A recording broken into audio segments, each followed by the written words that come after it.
just do this raw because I think anybody can go through, read a book, take notes, write a summary, and search on Google, get other people's influence and talk about a book. But I'd rather just be like, this affected me and my mindset so much that I realized I needed to learn more.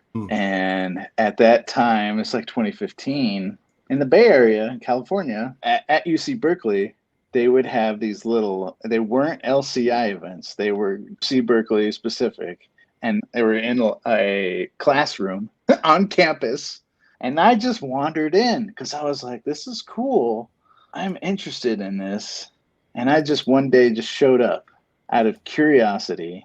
But then there was like, I don't know what you want to call it, ecosystem or conversation about this mindset in construction. So I just wandered in. And Jesse, the first time I was in that classroom, it was like choirs of angels. It's like, oh, like the lights. I was super happy I was there. I felt like these are my people, and I'm not super social, especially then. I was very rough around the edges and very construction armor. I was like, this is academics. But I was super curious, and I'm glad that community of people who I still dearly respect and dearly cherish, they let me in. I had muddy boots, and I took my vest off. I came from the job site.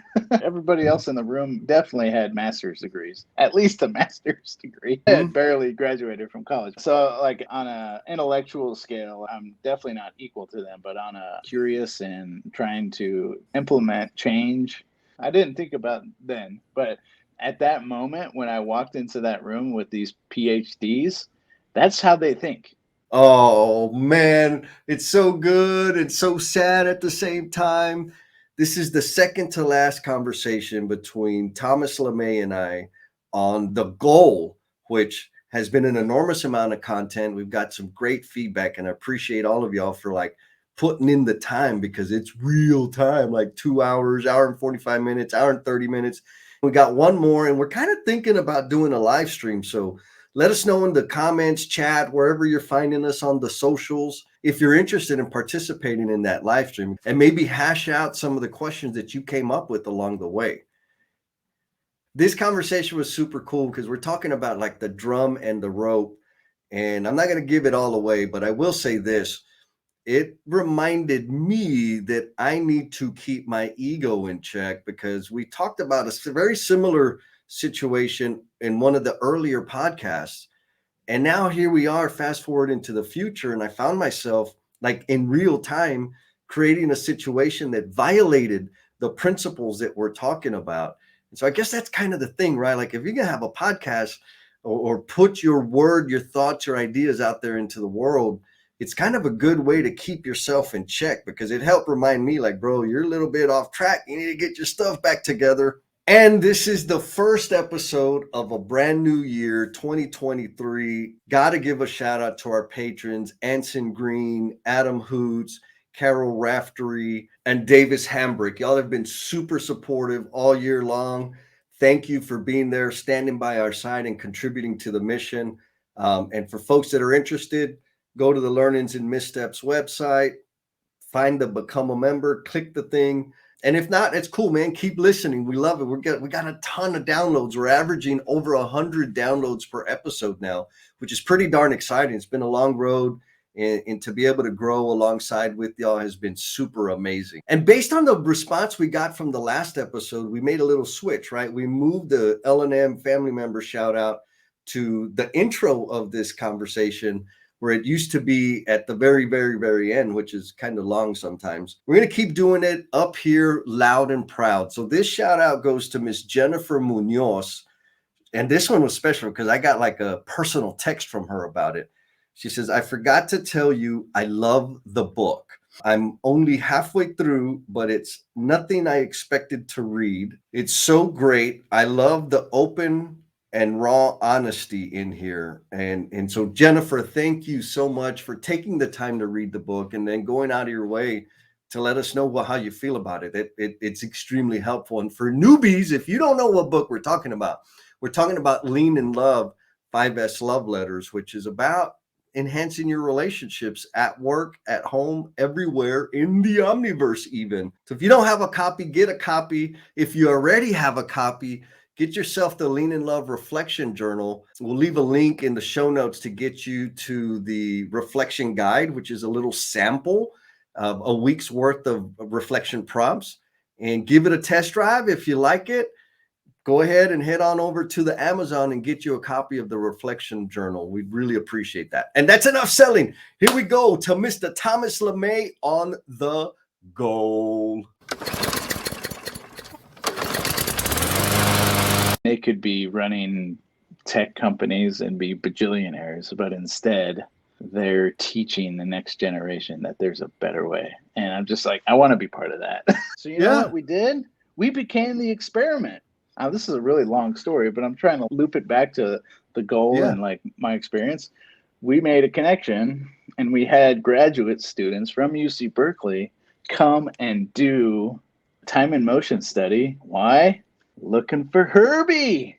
We were looking for Herbie. And not only did we do time and motion study on the workers, but we also did one on ourselves and our information processes. Ooh. Yeah, so pointing the mirror at yourself. Easy to turn the GoPro on trade workers. Super easy. Yes. And it's exciting to do that.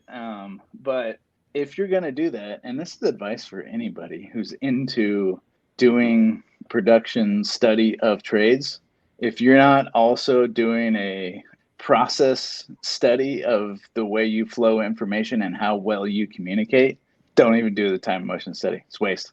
Don't even do it. And what I mean by that is if you have processes that are not designed well for human beings, that means like if I need to go find the most recent, latest and greatest set of drawings, and it takes me longer than 2 seconds, that is a poorly designed system. Yes. Two, worse, let's say I'm an apprentice plumber and I have no access to the latest and greatest drawings. I can't even go ask somebody for access. It's just not allowed.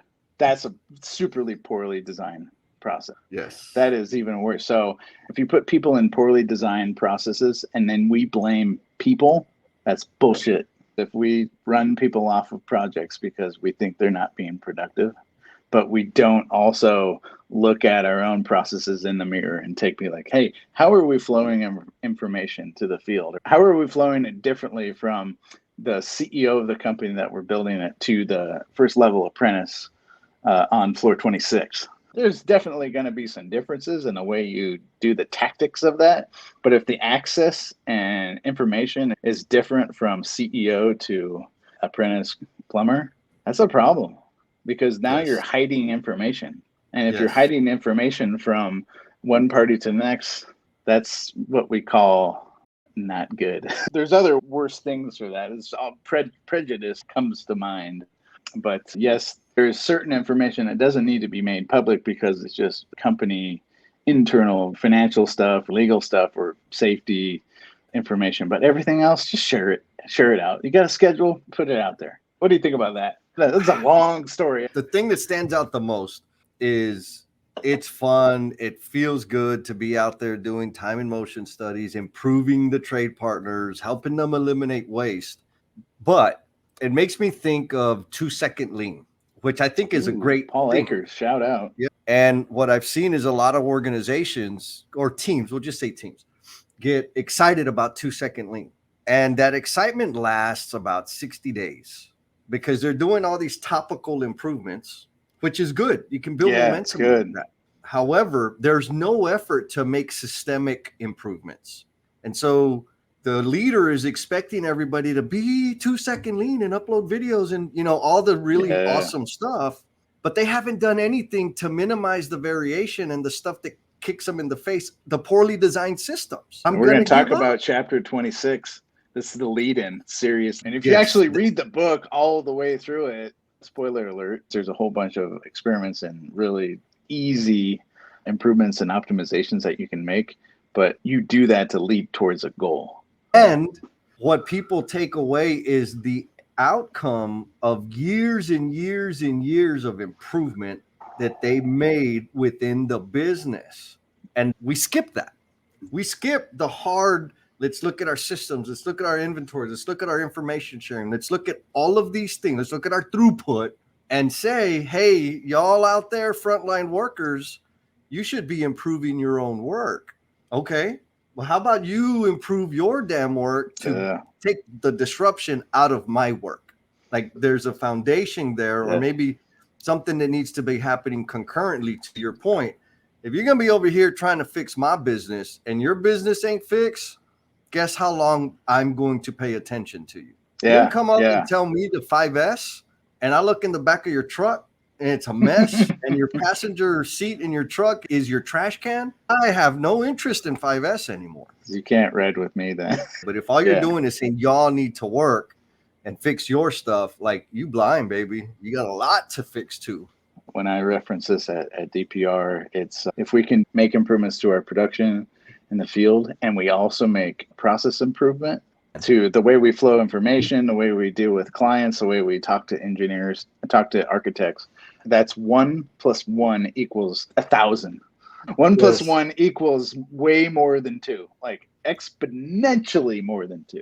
It's not even 3. It's like 2 to the power of how many people are doing optimization. Yes. And so another way that I look at it is I get hammered as the foreman and superintendent about my PPC.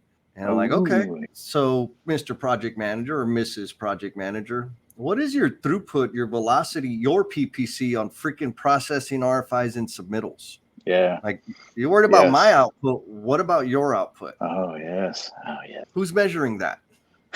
Do you even know what the baseline is of how much should be produced in X period of time? But you're worried about my productivity. You don't give me that stuff, my productivity stops.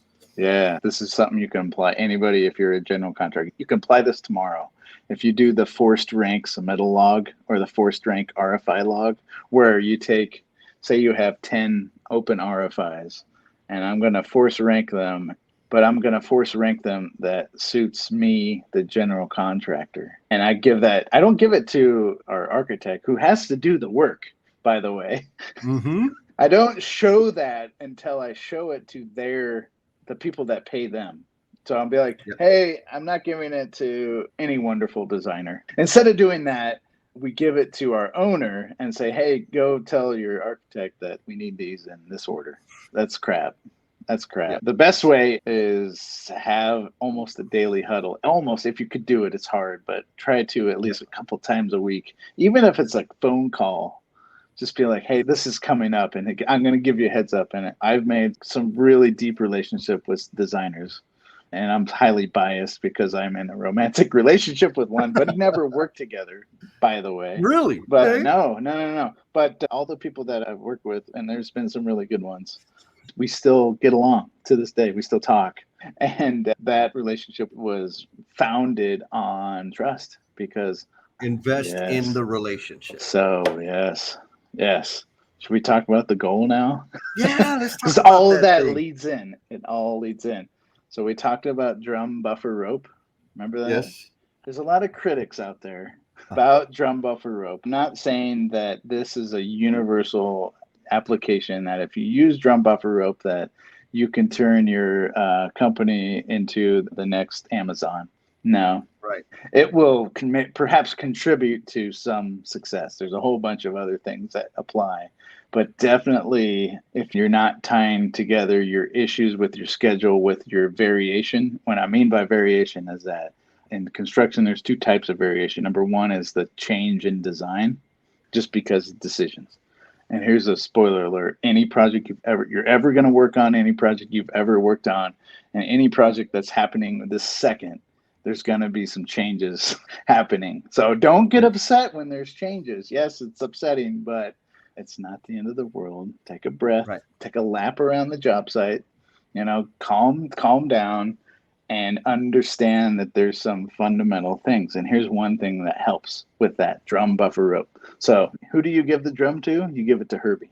Yes. So the drum is in a marching band. The drum is the pace of work. So if you have constraints, don't work faster than any of your constraints. It's waste. And it's hard. That's a hard one to do. But any work that is faster than Herbie will create inventory. And we already talked about when you have inventory, you have defects, and when you have defects, you have all kinds of problems. It just creates all kinds of chaos. So the drum is the constraint. So if you got a constraint log, that's your drum. But if you could do it, the constraint log should update your schedule, not the other way. Let's say you're just setting up the work for the day. The first thing we want to look at is your issues and constraints, because that determines your decisions. It's not the opposite. It's not, hey, let's make the plan and then acknowledge that there's problems. It's the opposite. Because why? If you're not looking at constraints, you're going to plan for way too much work in process. You're going to make all kinds of overproduction. Buffer, that's time. I don't care who you are. It doesn't matter who you are. Elon Musk, the Pope, the President, Dalai Lama. It don't matter who you are. You can't buy time. It is ever fleeting. You can't even influence time. Nope. No one can. You can't buy time. So you have to constantly acknowledge that time is a ever receding thing. So if you think that you have extra time, you don't. You have no extra time. So what you want to do is that you want to set buffers in front of due dates. Why? Because of variation. You're going to have variation. It is a rule of, it's like gravity. So if you got to get to the airport, you know the airport, sometimes you can get through real quick. Sometimes right. There's some variation. A whole bunch of other people want to go. The whole bunch of other people want to go through the airport at the same time. So we all got to get through SA, and they don't work at the same drum that you're on, right? Their Herbie is much different. Oh yeah. So that's buffer. So put a buffer in front of your due dates. That means if something's due, don't expect it to come in on time. And two, don't also expect it to come in early. Just expect things to have a little variation to it. So if we're trying to make a plan for something, give yourself some time. And that way it like deletes the mindset that we don't have extra time. We need to get this resolved, because if there's problems later that we don't even know about, then we can account for it then. Otherwise, we're hosed. Yes. So that's the buffer. Yes. And then rope. So between Herbie and the front of your plan, you tie it. You don't let the fast person in the front that's ahead of Herbie, that's already shot through the bottleneck, don't let them get away, because all that does is it does the same thing. It's planning for perfection. The rope is a control. So yes. The rope is a hard conversation. The rope is making a decision that even that it's your A team, they need to crew down, or they need to do maintenance, or whatever it is. So the rope controls the release of new work. So like in the project I was working on, we got spread out in this vertical building here. Let me pantomime. We had work on a lower floor, and we had work that was past the bottleneck, the enclosure, and it was starting to spread out. And all of a sudden we had all these empty floors with nothing happening. So all of a sudden we have all this inventory in front of us, and we can't get to it because it would get damaged by weather, because it's drywall and insulation. It's not waterproof. So we had to use some temporary measures to remove the iron skillet from Herbie, the enclosure. So, yeah. But what we probably should have done that would have been cost no money is put a control on the structure. Yeah. So even though we were high-fiving, man, we topped out. We had a big old barbecue. We gave away prizes, iPads, TVs, tools, and it was fun. Yeah. I definitely, it was definitely good. I don't want to say that was like a bad thing. It definitely was good, but we also celebrated a whole bunch of inventory, a whole bunch of waste. So the rope is a control. So you got to put a control on your work that's through the bottleneck. So don't let them get away, because if you don't have any control on the faster tasks, then we create variation. Yeah. Yep. So hopefully that explained it. I'm not an expert. That's why, and there's a lot of criticism to drum buffer rope, but that is the scheduling method. That is the theory of constraints that I understand. How I understand it. I didn't even have to take notes. That was off my brain here. Nice. But what's your theory of drum buffer rope, or what's your take on that? Well, so for me, I don't know if I'm using that thinking or working on applying that thinking to my business, Oh, damn. because I just started my business. And so that lead thing would be getting more clients, right? Getting more work. But I also have to execute the work. And I have, Are you saying there's you're a, Herbie? so that's the fun part is like my ego is the front runner. Mm-hmm. And then my actual capacity to perform and deliver is Kirby, right? Like my ego says, yes, I could do more. Yes, I can do that. Yes, more money, more revenue. I'm successful in my first year, like all that stuff. But I still have to do the work. Yes. Okay. So your ego and your brain and your body Yes, are both the front line and Herbie. you Awesome. got it. Awesome. Yeah. The Right? joys of self-employment. Yeah. Yes, yes. So, Cool. what is the rope that tells my ego, hey, dummy, chill out because you got to sleep and you're training for a marathon and you have friends and you have a family and you have podcasts and like you can't do everything. Variation. So, I got to have that thing. Otherwise, my ego is going to go sell a bunch of work and then I'm going to disappoint a whole lot of clients and then I'm going to have a full time job again, which I really don't want. If I did, this is a promise. If I have to go back into like full-time work, I'm gonna plumb. That is what I'm going to do. I'm gonna go be a plumber, and if I can get away with it, I'm gonna go be a plumber's helper and just work and go home. That's it. I don't want to be dealing with all the drama. Anyways, back to the answer. So what I've put in place is some checkpoints that help me create that string, that rope, so that I don't The go rope. oversell, right? And so what is that rope? Well, it's a limit on the number of hours, committed hours in a month. And as soon as I hit a certain threshold, some things go into effect to slow down that ego, right? Like not necessarily the ego slowing down, but help the client say, ooh, I don't want to pay that rate. But in 2 months, I'll be free so I can go back down to my base rate. Does that make sense? So it's a Yeah. rate So yeah, it's increase. a control mechanism. It's a control mechanism. It is a Yeah. rate increase once I hit a certain threshold of hours so that I can help if the client's prepared to pay that extra fee, or they can say no. When can I get to the regular rate? Okay, well let's do that in November. I don't have backlog yet, and if I get you on the board for now, then I will maintain that rope, and the rope has some stretchiness in it based on rate, but it gives the client the opportunity to say yes or no.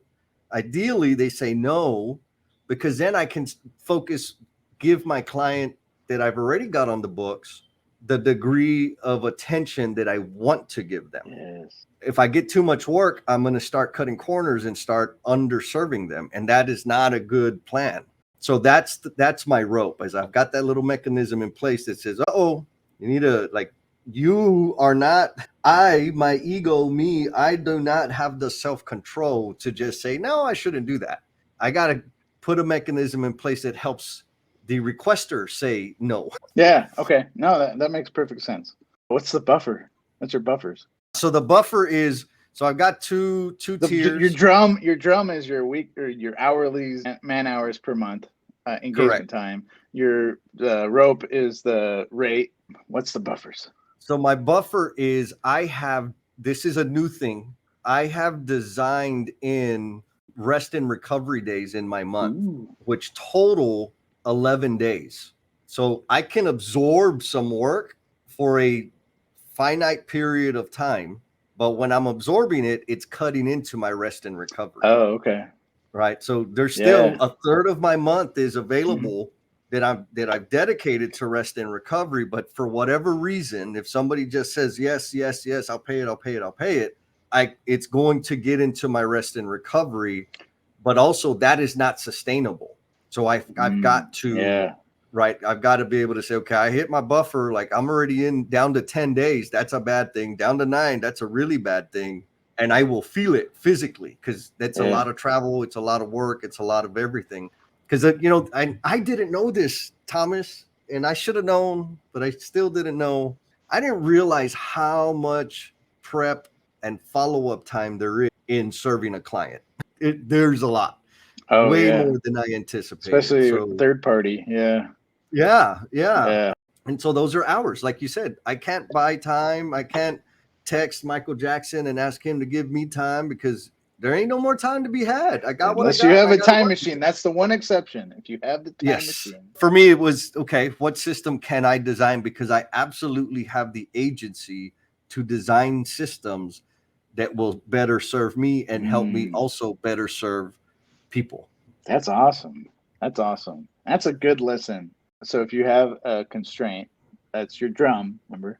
You can put a buffer in front of it, and that's a decision making system. That's So it. you can say, hey, I'd have 11 days, but this month, for whatever reason, for priority reasons, I'm going to do 10. So I give a date back to the constraint or to the drum, and and you can make that decision. If you had 0 days, if you had it finished finished to start. If Yes. you had it that if you miss one day, or if you try to add one day, then you Can't. need a 32-day month. And those don't exist. You can't do it. You can't even buy it. Even if you Nope. had Elon Musk money, Yep. you Yes, can't sir. buy time. That's so good. Thank you for sharing that. Yes. Let's do chapter 26 because it leads into this. Because this is the challenge. And Alex Rogo, our hero, he goes back to headquarters and he goes and sees Bill Peach. So you have the agency in your own organization. I have some. I have some agency. I have some. I still have to do stuff for people because they say so, but I do have influence. But Alex has probably similar to me, that he has some agency within his own plant, but he definitely doesn't have almost any agency on a corporate level. So he's got to go report. So if you remember in the previous chapter, they're like, our own decision making process is flawed because we have to give these metrics of efficiency to corporate, and the Yes. corporate, based on the efficiencies, figures out, they make decisions based upon these metrics. And these metrics are inherently flawed because the systems that are designed to create these metrics have all kinds of problems or all kinds of issues because all the decisions they made about prioritizing and whatever it is, they had the expediters, they had all these like rules and regulations that's creating all this chaos, and all this chaos makes it almost impossible to have good efficiencies. And even then, they can't change the chaos, they can't change the processes because they don't have the agency to do so, because those processes are dictated from the metrics that they give to corporate. So what does Alex do? He says F it, and he makes the agreement with Cool Hand Lou. Yeah. He's like, whatever, if we have poor efficiencies, I don't care, because now all of a sudden they're like, our decision making process is creating variation. Let's change the way we make the decisions. And Lou's like, if you change that decision, your efficiencies are going to go down, because all of a sudden you're going to have, and the decision was, if you have a non-bottleneck task, this is the if you have a non-bottleneck task, that means if you have the Boy Scout that's in the front of the line, if you don't put a rope on that Boy Scout, and I'm not saying put rope on children, but Right. I'm just saying, if we don't have a control mechanism to stop overproduction, then don't even do any efficiency. It's like if you do time and motion study on your plumbing crew, and Yep. I'll be like, well, Jesse, like you put your gang box over here and your cut things over here and your tools are over here. And I saw these two guys, they took 20 minutes extra for their break. We need to have you do this remedial action, and need a corrective action report from you by next week. Yeah. Yeah. Right. And then Yeah. Jesse's like, hey, the half of the time I'm in these super inefficient meetings, and the schedule that you give me is incorrect, Thomas. And I'll be like, well, that doesn't apply. That's just how it is, Jesse. Deal with it. Yep. Right? That's the bull crap. So Yep. Alex is like, whatever. I'm gonna go take the hit for my people. So he walks Yes. in with his. This is 1980, so it's probably a binder. Right. It's not a file. It's probably a series of binders, and he has to go turn it in. And he sits down with Peach I'm just trying. I'm going off memory here. I'll try to find it and Kindle. But he sits down with Peach and he's like, Bill Peach is like, sit down, man. Come here. Come in the office. Sit down. We got to have the old chat. We have to have real talk. Hashtag real talk. And Bill Peach is like, we're gonna close your plant. It's not making money. We got all kinds of problems. Yes, you've had some yes, we've heard about some good things coming out, but you have years of losing money. You've made an improvement, yes, and we acknowledge that and thank you for that. But we're gonna have to lay off some people and we're gonna have to close the plant unless he gives the old unless. He says they need, I think it was 15%. They need to see a 15% increase in, I think it was improvement or something. So it's like a 15% improvement. Let's just call it revenue because that's probably what it was from a corporate guy. Right. They need to see, so that means they need to deliver and get paid for 15% more than they are projected to for the next month. And he's like, if you hit the 15% in 1 month, we'll keep the plant open. If you don't, we don't have a choice. Literally, the stakes are on. You ever had a conversation like that? Yes. So I did. Let me tell my story first. So do the temporary enclosure and jumping the drywall crew ahead of enclosure. I had to basically stick my neck out. Me personally, if that was a poor decision, I was going to get blamed for it. So I had to stick my neck out for it. And they're like, would you bet your job on this idea? And I was like, yes. And that was convincing enough to make that decision. So that was my chapter 26 conversation with my operations man. Yeah. Dave. He's a good guy, Mr. Dave. He's no longer the operations manager. He's now a general manager. He's gotten approved. But what was your real talk. Yeah, so the real talk was I was responsible. I had just become responsible for all the manpower, all the staffing of all of our projects for the trade partner I was working with. And what I saw was there was a whole lot of dysfunction with temporary services, and we were paying like every 2 to 3 months the same person more money, because they just kind of kept bouncing around. We'd release them, they'd come back, more money, but no more skills. And so that was a problem. And it was like recycling, rinse, repeat the same people. I'm like, man, like this is not sustainable. We need to start getting new people in. At the same time, I was serving on some advisory boards at local high schools with CTE programs, right? They were graduating high school students with an OSHA 10 certification, basic tool knowledge, basic systems knowledge, and their complaint was they couldn't get those students a job. They were either, if they weren't going to college, they were getting jobs, but not like a career. they were working. So I'm like, this is stupid. Like there's this pool of new people that are coming to us that have a skill set that this person that I'm paying more than I was last month doesn't have. They don't have their OSHA. They don't have anything. Okay. So started working on a trade-based internship program for high school students under the age of 18, which it was believed to be illegal or against OSHA. And that's not the case. There's some very specific and strict parameters to stay within.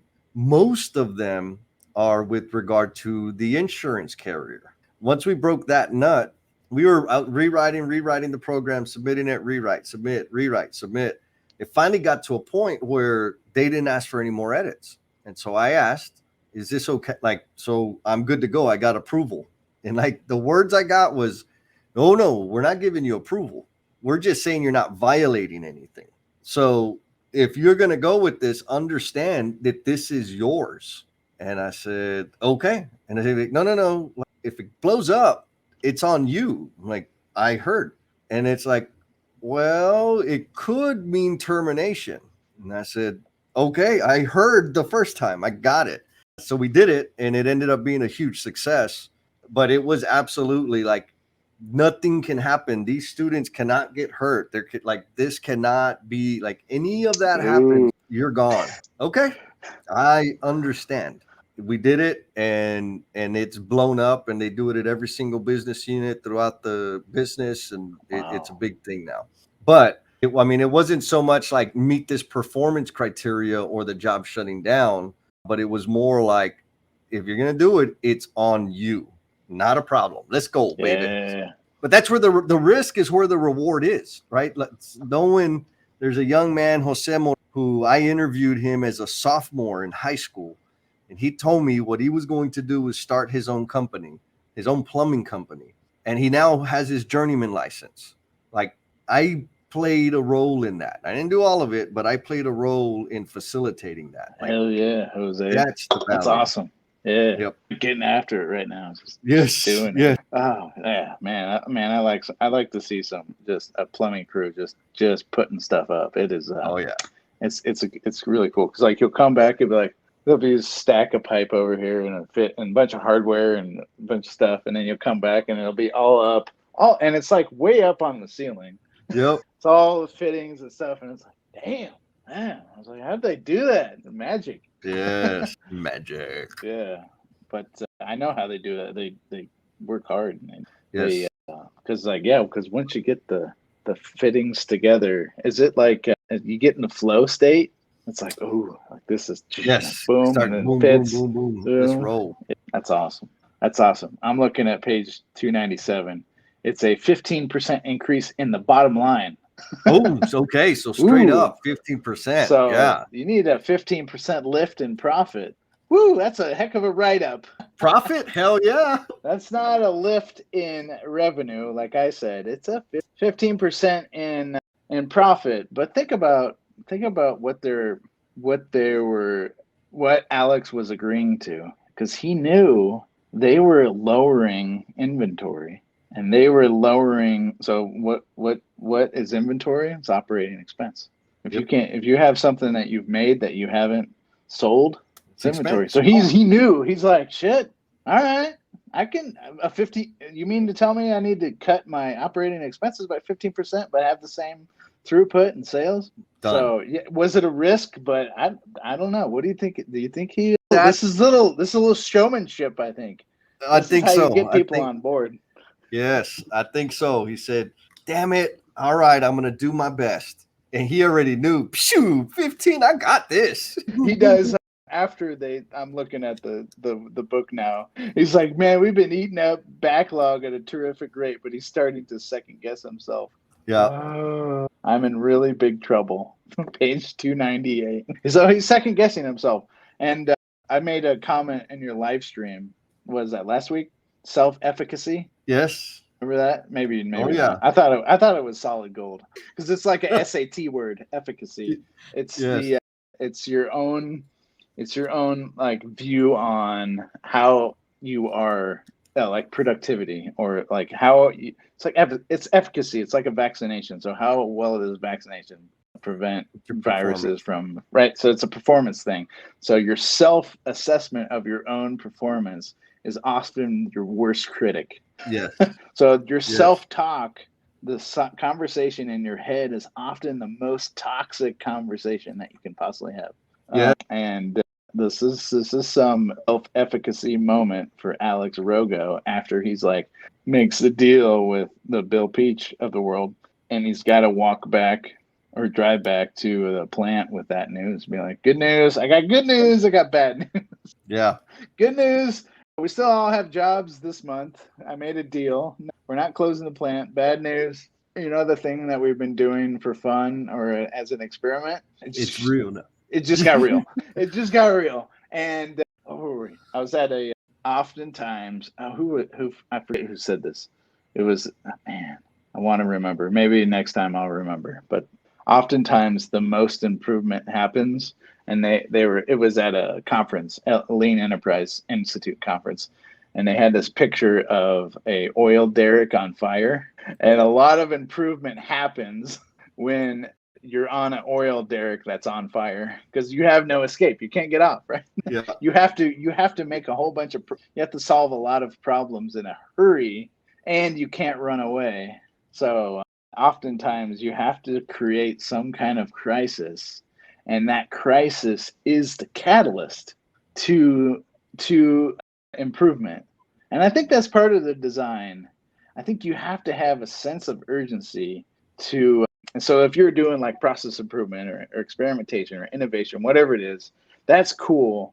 But when it's like, hey, we got to do this or we're done. And by the way, we can't go back and just work harder. We have to double down on our innovation. We have to double down on this crazy experiment that we've been running. That takes some serious like internal decision. But I think if you do that in a group, that's like the heroic moments that movies are made of. What do you think about that? I'm gonna go to chapter 28. But what do you think about the oil derrick on fire? Because like there's movies movies with Mark Wahlberg about oil derricks on fire. Yes. Or like landing on an asteroid to put a explosive device on it. It's just like, but like heroics. And we were talking about like male characteristics or not male, masculine characteristics that takes courage and assertiveness and strength. It's in those moments, those decisions, those conversations, when you make that decision that yes, we're going to double down on this experimental process and that we're not going to waver at all, that's heroism, or that's courageous. What do you think? Yes, 100%. I mean, so there's two things. Is when I'm on a derrick, my options are super, super limited, and there's very little place to hide. So that self-talk is much easier to ignore, right? Because the urgency is, this is how much time I have to make a decision and act on it, because Uda, you like, the loop I is gotta quick. go, baby. Yeah. I don't have time to, what are people gonna think? And hell no, am I gonna burn or not? And is my friend gonna burn or not? And so when we have that urgent change in front of us, I think one of the things it helps us do is ignore all, like, just super, super zone in and ignore all the other garbage, all the self-doubt, the questions around self-efficacy, because we gotta do something. Now, I don't know if you've read the book Thinking in Bets. She talks about, write it down. No, Thinking oh in Bets. man, it's a good one. So she talks about the difference between making good decisions and how that is disconnected from the outcomes. So think of Super Bowl. Coach makes a call based on all the information they had in that period of time. They made the best decision they could given the information they had, and they don't cross the goal line and they lose the Super Bowl. Because of the outcome, people will say the decision was a bad decision. The outcome does not define the validity of the decision. The decision was a good decision. It was a sound decision. The outcome, because of the world and things happened, all the variation, turned out to be less than desirable. Had they made it across the goal line into the end zone, that coach would have been a genius and a hero for life. So the outcome has no bearing on the decision. Now, bringing it back into this situation of urgency and emergency and like your life is on the line, like there's real stakes. The consequences are enormous. There's a couple of outcomes. There's one, shut down the plant. Two, keep the plant open. In order to keep the plant open, I got to make a damn decision, the best decision I can, given the information at hand. It seems courageous, but you really didn't have a choice. Like when you're in it, those are your child. You don't have 10 options. You got 2. Yeah, you're not thinking about being a hero or being courageous. It's just, let's go. Let's go. Roll. That's it. We got to go, baby. Come on. That's it. That's a famous quote about some serious heroic shit on 9/11. Let's go. Right? Yep. Yes. Yes. They didn't think about their own lives. They thought about the lives of other people. Who knows? White House. Who knows? Right? Yep. That's the tragedy that happened in Shanksville. But yeah, that's great, because that is when you do that OODA loop and you go from observe, orient, decide, action. Yep. That's and then you loop it back. But that's a really good point. That's a good point. Chapter 28. I want to keep going. Keep going. It's so good. Yes. He goes back to the plant. Alex, he's like, okay. The good news, though, He's got support. And I think this is an important thing, and we talk about this a lot, and we talk about this with mental health. Yep. But and you talk about this a lot, and Jen Lacey talks about this a lot. You have to ask for help. Yes. Have to ask for help. No one person. Remember the thing: 1+1 = 2 to the power of how many people are on board. Yep. That happens also when you ask for help. So guess what? Yeah. Jonah shows back up. Jonah's on site. Woo! It's real now, baby. And guess what he does? This would be radical. I'm trying to go off memory. Jonah shows up and he's like, you got issues, bro. He doesn't say bro. He's from Israel. Right. But he says, cut the batch sizes. So like if you think about, they were doing the green tag red tag method, being like, okay, we know that this bottleneck, it can do this much per hour. Therefore, we're just going to prioritize that. And he's like, that worked to a point. But if your goal is to have a 15% bottom line increase, you have to be even more militant about your inventory. This is an Adam Hoots moment right here. Yeah. So you have to make a decision, and cutting your inventory, that's taking your rope. Tightening it up, shorten that, baby. I'm doing some pantomiming. Take that rope. Yes. If you actually read other Gold Rat, he says cut the buffers in half, cut your inventory in half. So that's scary. Yeah. So that's a half. That would be like your fastest, your most productive crew, probably the crew that's got the lean flag or the trophy. You say, all right, you slow down by half. That's scary, right? Mm-hmm. But he starts. I'm trying to think. I'm not even trying to read the book. I'm trying to read like a little what's on my iPhone. But it says small. But think about a smaller batch. If you went to a grocery store, that's not a good example.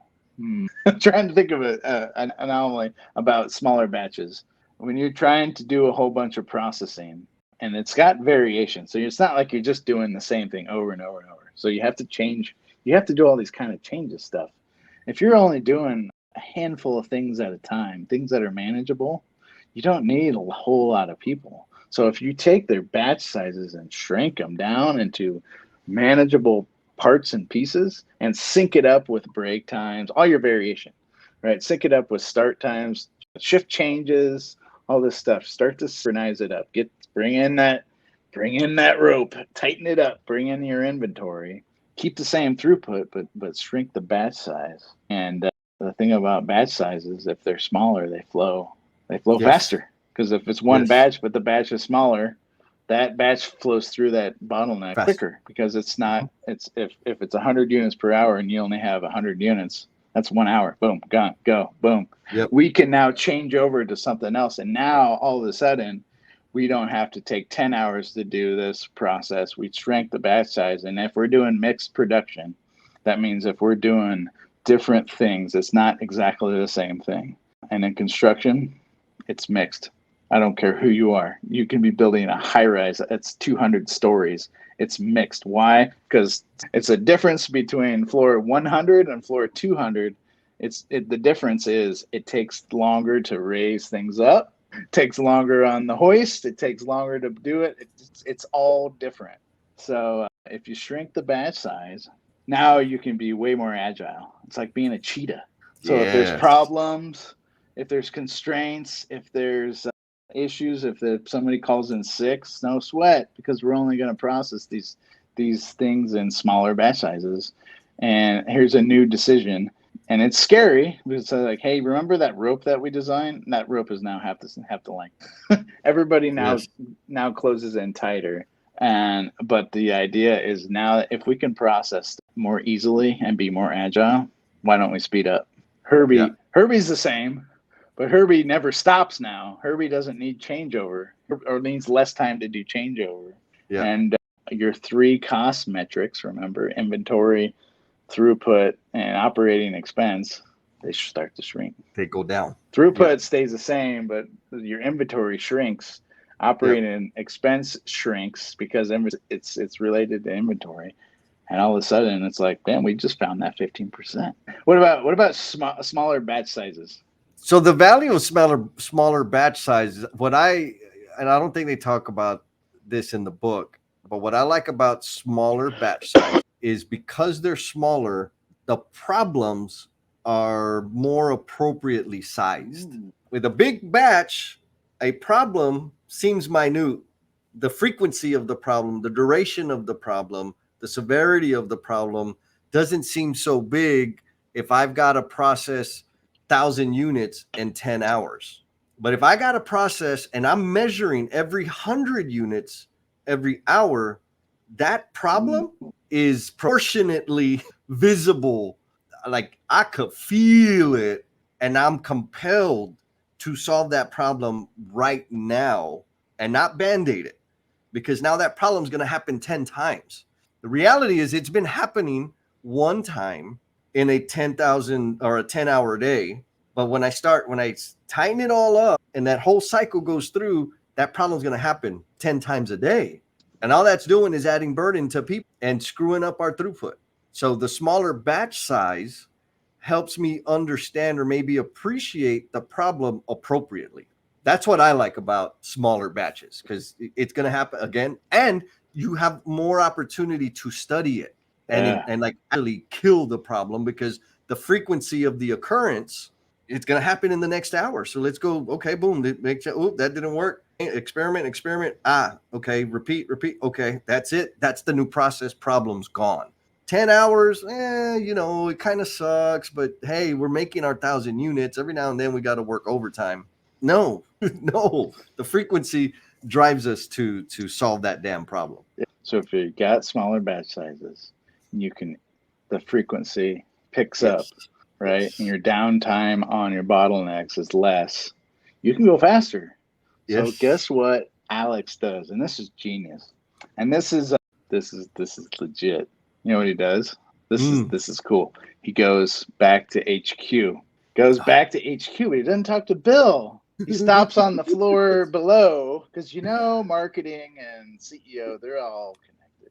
And I love me some marketing people. All the marketing people, they do good work, and they help me out. But let's engineer a sale.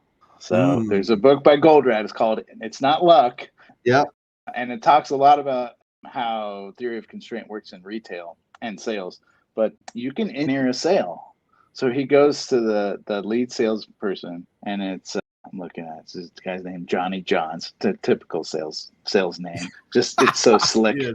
right? Yes. Johnny Johns, Yeah. sales guy, 80s sales guy. He got all kinds of stuff in his hair Yes. and stripes on his suit. Definitely stripes. Yes. I'm thinking Miami Vice, right? The big Ooh, oh shoulder yeah, pads. got the Yeah. pop collar. Yeah. Johnny John, baby. Johnny Johns. So Johnny Johns, he's like, Alex Rogo, you got the plant that's not performing. He's like, we've figured some stuff out. We want to increase. We need to increase our bottom line by 15%. Therefore, I need some customers. I now have some capacity through a bunch of optimization that now I have capacity. I've now created capacity, and if you have any capacity, let's engineer a sale. Therefore, let's guarantee Oh, yes. I remember that. 4-week deliveries. And this was Oh, before this, they were blowing deliveries by months. It's a yep. plural. So they're blowing their lead times by 16 weeks. And I was like, this morning we were in a meeting and we were looking at lead times, and like it was like 52 weeks. Damn! I hope it's not 53 on a piece of equipment, but that plays. So, but if you can say, I'm going to guarantee Johnny Johns, you're going to go out to customers and say, this product that we manufacture, you can guarantee 4 weeks, Yeah. and go out. And he's like, if you can guarantee 4 weeks, and guess what he does? He bets him. Not only he's got a bet with his boss, with his job, Yep.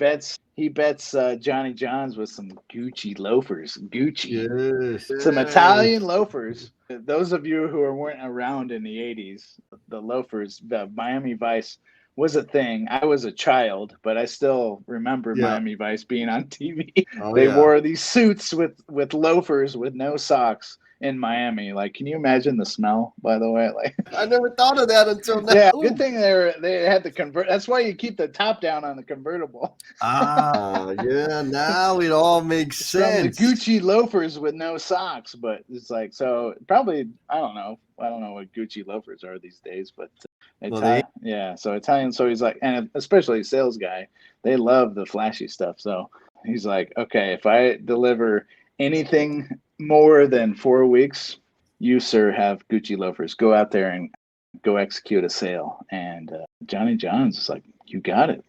So they literally engineer a sale. Yeah. So here's the thing. So not only can you be profitable, the lesson here is not only can you be profitable by lowering your inventory and doing optimization and having being more productive, there's also a sales impact that, and now we have capacity. We can do more. So we can grow our company. We can grow revenue. We can grow whatever profit. We can grow all this stuff with the same amount of people, but we're not burdening the people with more work. Right. In fact, we're lowering the burden on our people. Now they have capacity at this new rate that we don't have to increase their work, but we can have more in sales. So they engineer a sales. Damn. And he does it in a way that would entice a salesperson. They dangle some flashy, and I'm not saying all salespeople are flashy, but most of them are. But he says 4-week delivery, guarantee it, let's go. And that would increase. And you imagine if you went out and said, hey, we can guarantee 4-week delivery. And these are customers who are used to getting blown off by 12 weeks plus later than the due date. Yep. People are going to be like, there's going to be some demand there, right? Yes. Yeah. So that's 28. That's chapter 28. And that's kind of profound. I think I was saying that in a sales meeting the other day. I was like, let's engineer a sales. And even I got some pushback on that one. But engineering a sale is taking what your capacity, like if you know a capacity and it gives you a competitive advantage, that means you have an advantage that no other company has, and it becomes a choice. Like the choice becomes made. It takes away experience and schedule performance, and now it's like we just want to use them all the time.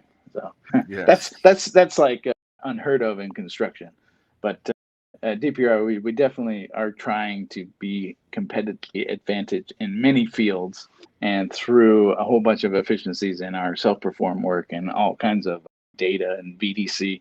That's what we're trying to do. But it's kind of the chapter 28 kind of mindset is you can engineer a sale. I think it's really cool. That's why I really like working at DPR, because they're trying to do that. So, but that's chapter 28. What do you think about that?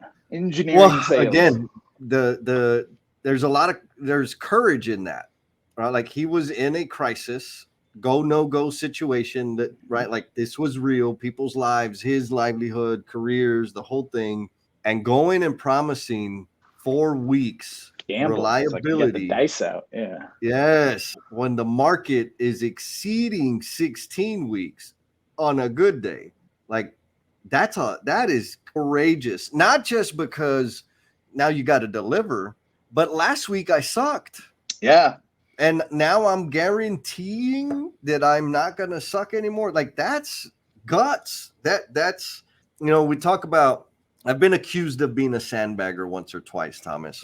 And now the reason I did it is for different reasons, right? I would sandbag because if you knew, because this was the dynamic, if you knew I could deliver in 4 days, the next time it was 4.5 days, I was going to get my butt chewed.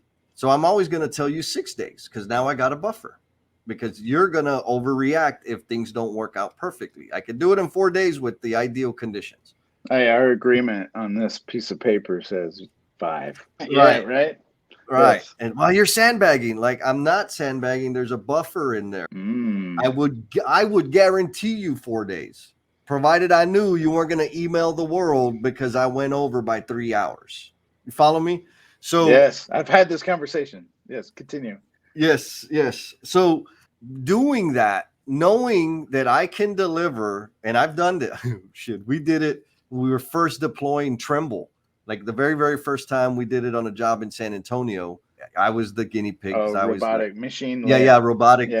setting our points. So all This our is sleeves, pantomiming holding a yeah, device. Yes. yes, all our sleeves and all our embeds. It was a hotel, and man, I want to say we had something like 300 sleeves and I don't know Ooh. 800 embeds, and I was like, we were tracking it. We didn't really trust the technology because we'd never used it, and so the first round, that first pour, we were like, we were laying out with the trend with the device, and we were going back and doing it old school, checking, cross checking with string lines and tape measures and the whole thing. And it's like, damn it, everything's on. It took our operation from about 6 people to do that work, 12 hours a day for 4 days. It took our operation. I'm like, shit, all we need is 3 people, and we can do it in 2 days Oh, with the machine. with the machine. This is more efficient. Yeah. Yeah, right. It was more accurate, like pull, just like straight up, just pulling, walking across rebar, kneeling down on a rebar cage beam, holding the measuring tape up against the form takes a lot of time, right? And asking somebody to move a pile of rebar or a crate of this or a crate of that, that's what was making us take long. But with this device, the technology, it didn't matter. We could just go and lay out. If there was crap in the way, we just kept laying out over here. And when they moved that crap, we went and laid out over there. It was like, I mean, smooth. Now, it became a thing. Like, I want to keep that tremble on site. I want to keep that device on site.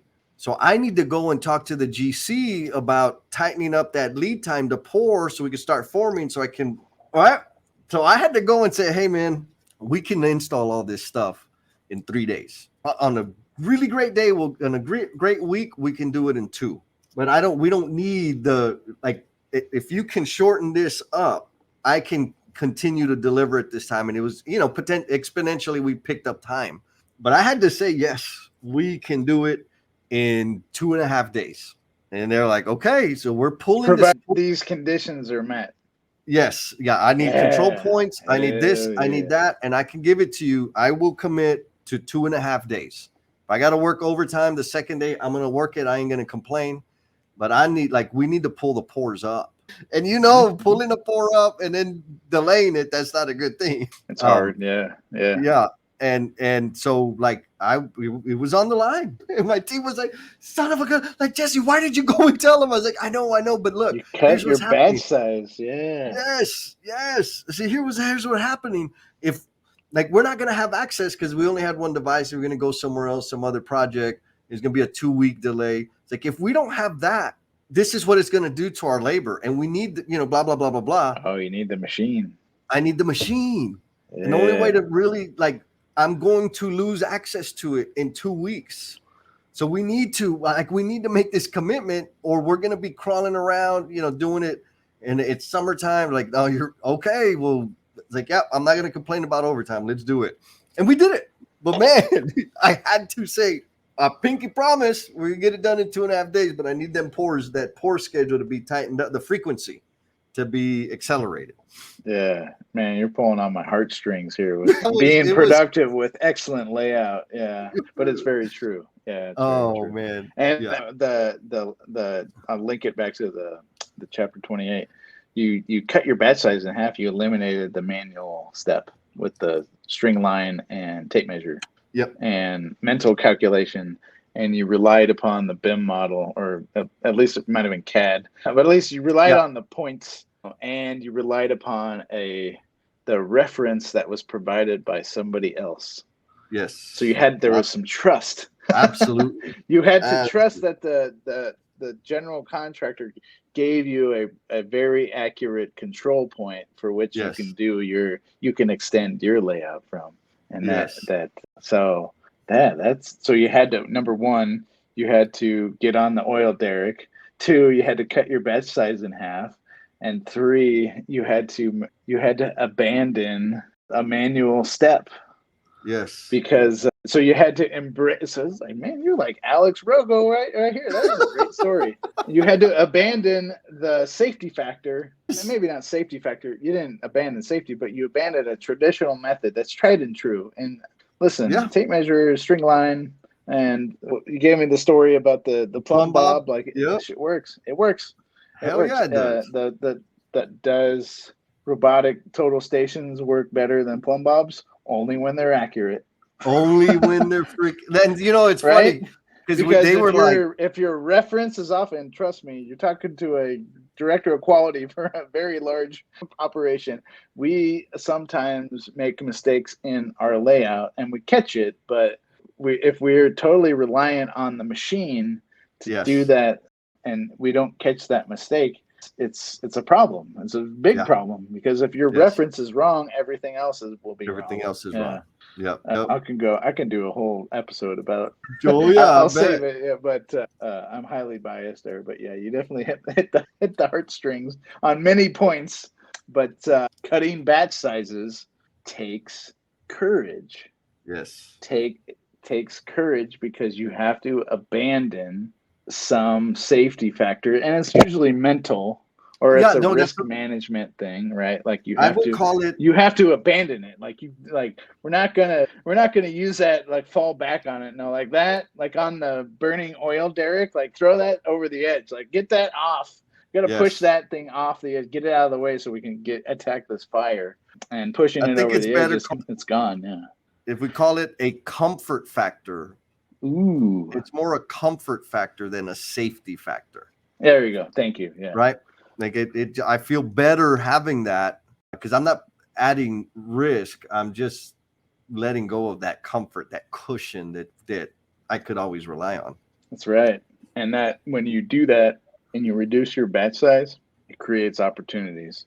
Yes. And then you can design in, go back to Johnny John's and some Gucci sandals or Gucci leather loafers that just cup your feet. Oh, you're driving your Ferrari. Yes. I have none of those things, but throughput, inventory, operating expense, throughput. If you can increase your throughput and lower your inventory and operating expense, profit. Boom. It's if you think about it in that sense.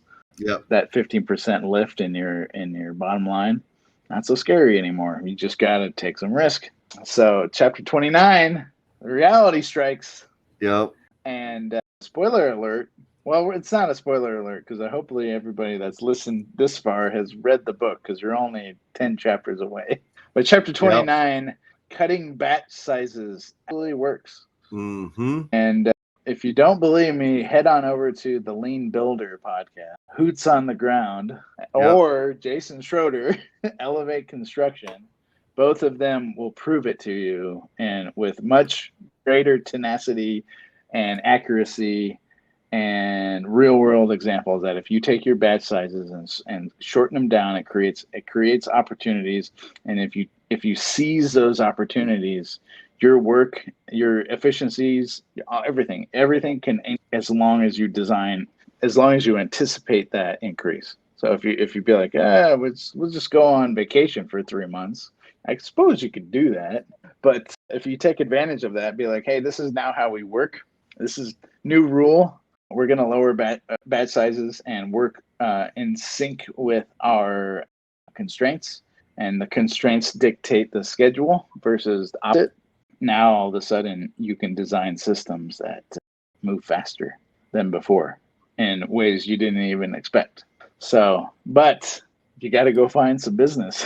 Yes. So, talking to Johnny John's, it might have felt great. He's got to go make some sales, and sales is a very subjective thing. Uh-huh. So it's not just taking orders anymore. So before, sales would come in with pretty typical orders, and they were doing electrical components. So these components would probably go into radios and vehicles, and who knows? This is the 1980s, so maybe TVs or something, right? Like they're components. So they ship off to Sony, Panasonic, General Electric. So, but the sales is also those same customers. So they have to negotiate with General Electric, Sony, Panasonic, and they have to adjust. It's based upon market demand. So if nobody's buying Sony TVs, they have to create these business deals.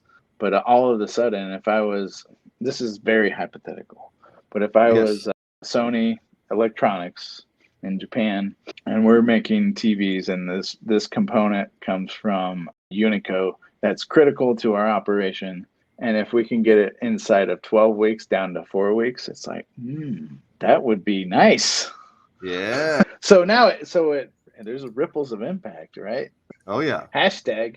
So all of a Hashtag. sudden, it ripples out. So not only are you doing optimization in your own factory, you have customers that can now be affected, and I think that's kind of key.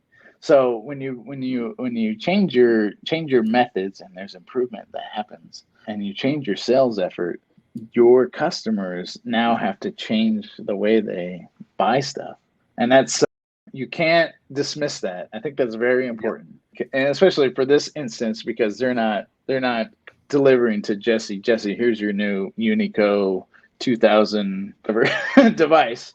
They deliver to another manufacturer that has to manufacture something and Assemble. then Yep. sell it. So they're in the middle of a supply chain, so they can't just create all kinds of opportunities. So they have to go find some.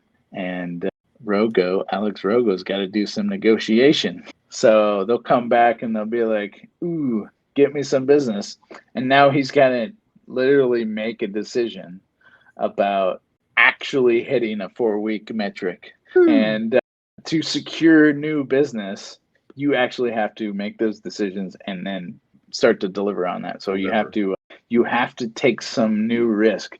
There's unknown things that happen when you do optimization. I think that's very, very important to say that once you make optimization, you can't stop there. You can't stop there. You have to engineer sales, and now you have to influence your customers. And that's hard. That's even harder than before if you're Yes. into a leadership position. Yeah. Before, the hard work was down on the shop floor, that we just got to Yes. crank this stuff out, right? Like, hey, we need more workers. Man, nobody wants to work anymore. Like, oh, what's this union problem? Yeah. Instead, the hard work now goes to it's a leadership issue. What do you think? What do you think about that? I think that's very true. Once you do optimization, you can no longer continue to optimize on the shop floor or on the job site. You now have to change the way you become a leader, and the way you communicate, and the way you do your marketing campaigns, the way you approach work, the way we have schedules, everything that is not the physical act of construction has Yep. to change. So everything's on the table now. Everything's on the table. Yes. Yes. It reminds me of a softball team I was on. First team, we had about 3 people that never played ball before. Never. And we won the league. And there were several competitive players on the team that were complaining. We came back from multiple times being down by 10, 15, 20 runs. And I swear it's just because some of the people on the team didn't know you're not really supposed to come back when you're down 15 runs in a softball game. We won the league, so we got bumped up. Some of the more competitive players on the team said, we need better players. We need to get rid of those scrubs that never played before. And I said, man, I think we should just this is it's a company team, blah, blah, blah. No. We need to be we need better players. Okay. And as we improved, the 2 people that were most adamant about needing better players ended up on the bench because they were not improving themselves. They wanted everything, all the conditions around them improved, and they did nothing to improve themselves. So they got left behind, right? And in this case, if all you do is improve the field, improve the people executing the task, and you're not improving yourself, good people leave because there are other opportunities. So you've got to improve yourself, right? And when I'm talking, not like, let's zoom back out, we're talking about the whole business. Like, okay, you did good there. So what? Go do good everywhere else. And like, I mean, to hear you say it's motivating. But my experience as a trade partner is it's always about improving the trades and optimizing and eliminating the 8 waste in what we're doing in our work. Okay, but what about the rest of the stuff? Because I'm gonna finish, and then what? And you're gonna and I like it was easy for me. It's like, oh, okay, so we're gonna do this, and you want me to be faster and more efficient. Okay, we're gonna do that, and I'm gonna be done on Wednesday, and I'm gonna have no work, and I'm gonna send people off the job. That's all I had to say for them to say, oh, we don't want to. Like, okay, you think I need to go faster, and I agree, but I'm not the only thing that needs to be corrected here. Like, I really, really need how about we get the steel here? Because I'm going to get this roughing done. We're going to Ooh. pour concrete and we're going to have a dance floor for 2 months. There ain't no point in me working overtime if there ain't going to be no structure to keep the work flowing. You have a problem and you're focused on me. Like, come on, Yeah. man. Yeah. Yeah. That goes back a few chapters, but once you make improvements to Herbie, the spotlight goes off of Herbie and goes to Further upstream. Yeah. others Yes. because we're Yes. now looking for the new Herbie. I'm holding a mag light here, Yes. but Yeah. that's incredibly important. So I want to tell a quick story. So we work with UC Berkeley. We work with Iris Tomlin, Dr. Tomlin, and she sent us some graduate students, and they did two things. They did time and motion study. We did time and motion study of the way two things. So we did, and it was based on Herbie, the current Herbie, which was the exterior curtain wall system. And we had unitized curtain wall, and unitized curtain wall is prefabricated windows. So Okay. it's got the frame, it's got all the gaskets. It's unitized. It's you don't have to do any fabrication on site. It's just set it and forget it. But there's a process to that, and it's very fussy, and you have to be very methodical. But it is very repetitive. So the nice thing about repetitive work is you can look for opportunities because it's like if we're Yes. going to do this over and over for 28 stories, we're going to do 28 floors of the same work, basically the same work. Let's look for opportunities. So we did. So we got out GoPros and we studied their work. And we definitely found some that where they were the way they set up their tools, the way they position their bodies, the way they uncrated these units, and there was some optimization. And they definitely, with some optimization, they were more productive and vastly more productive. So that was really cool, and I'm very thankful for that group of graduate students that came out and did it, and they give us a really good report, and we did it side by side with them. It was really cool. And then also the glazers and ironworkers of that crew, Prima Stelisa, they were super receptive to it. Yeah. Like they were open to it, and we were open about it. We're like, hey, we're just curious about your work. We're not trying to like fire you or anything. And so they were super cool about it. And I'm super appreciated of that, the workers that did that as well, Yeah. because we filmed them Yeah. and we can see their faces, right? Like, and we can see the way they work, and like we made improvements, but like the way we approached it wasn't about we're trying to find your weakest link. We're really trying to figure out like the how you moved your body and how you moved your tools and how they set up their like physical Yep. logistics. And once we got over that, it was like no factor. It was like, yeah, this is awesome. Thank you for this help. This is super helpful. And the way we did it was, hey, professional football players record themselves at practice. They Heck don't just, yeah. I mean, obviously they do game film study of games, but they also film themselves at practice. And I'm like, do you not consider yourself a professional? And they're like, Yep. damn, like when you say it like that, Thomas. And I was like, yeah, like you guys are professional. You're not professional athletes, you're professional ironworkers and glazers. So Yes. let's act like the NFL players. And at that time, the 49ers in San Francisco, they were like really good. So we had a lot of discussions about that. And so we did. We were like, let's watch game film. So that's what we called it. We called it game film. No, I And like that. they, they Yeah. thought it was cool. And I think that's very important that you show the players the film. You don't just show them the report, you show them the film. And we did. Yes. And I think they appreciated that because it was kind of cool. And I was like, it was cool. And they thought it was also cool that that UC Berkeley was there, a study of them. So they felt like they were like on the Discovery Channel or something. I think that would be cool. If I was a craftsperson and a university was sending graduate students to study me as an experiment, I think I would be interested in that. So, and then that crew definitely did. So, shout out to the local ironworkers and glazers union in San Francisco. Those guys are awesome. Yeah. Some of them are my friends still till to this day. And then, but the second part that they did, They also looked at our processes, the general contractor's processes, the way Mm. we moved information. Yes. Yes. I like And that. which do you think was more efficient? The work in the field? I'm talking without optimization. Oh, the work in The the work in the field. field or Yeah. the paperwork, moving information around.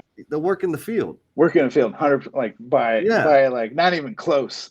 Yeah. Yeah. And I'm talking Absolutely. about hours.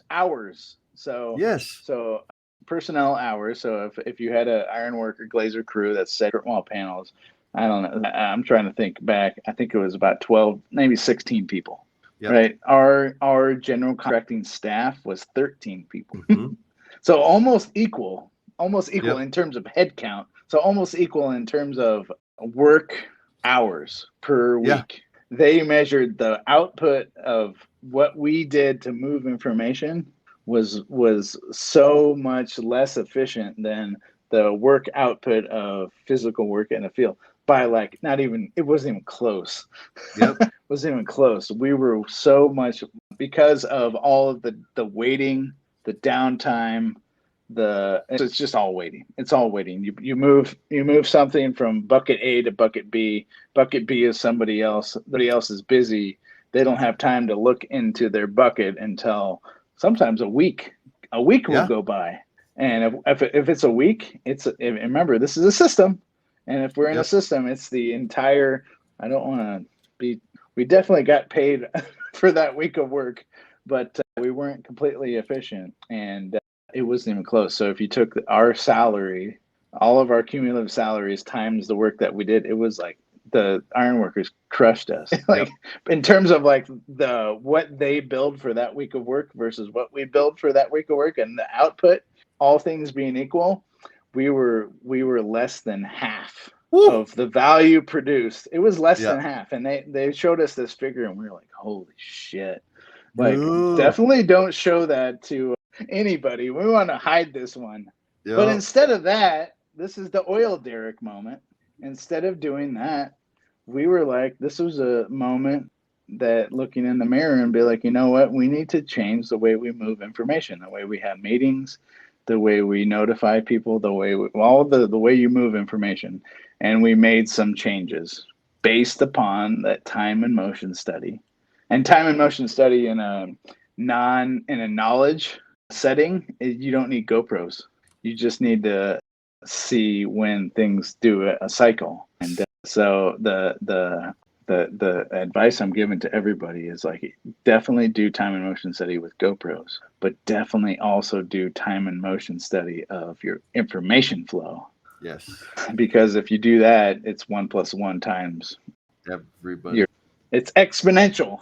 Yes. Yeah, I thought that was really cool. I would definitely want to share that. And thank you to the group. Those graduate students definitely got their master's degree, and they definitely took a pound of flesh working with a bunch of us. They came over the bridge. We had a good time, and it took them up in the high rise. Like all of them, they never been on a construction site, and so we had a good time. And I'm really appreciative for those. They probably work for tech companies now, Right.